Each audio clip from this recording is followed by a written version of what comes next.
Praise God. చిన్న మాట.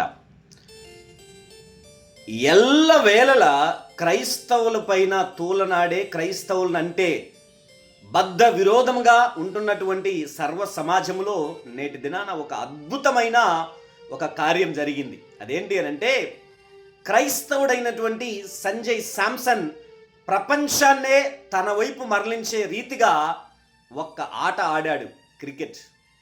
ఈ మ్యాచ్ గెలవడానికే సాధ్యము కాదు. అలాంటి సమయంలో ఒక్కడు నిదానముగా, ఓర్పుగా నిలబడి మ్యాచ్ను విన్ చేపించాడు. క్రైస్తవుడు సత్తా ఏంటి అన్నది అక్కడ నిరూపించాడు. అలనాడు జెమిమా కూడా మ్యాచ్ గెలవడానికి వీల్లేదు అని అన్నారు. కానీ అలాంటి సమయంలో ఒక్కసారిగా నిలబడి మ్యాచ్ విన్ చేపించి దేవునికి మహిమ తెచ్చింది, దేవుని స్తుతించింది. సంజయ్ శాంసన్ కూడా దేవుని స్తుతించాడు.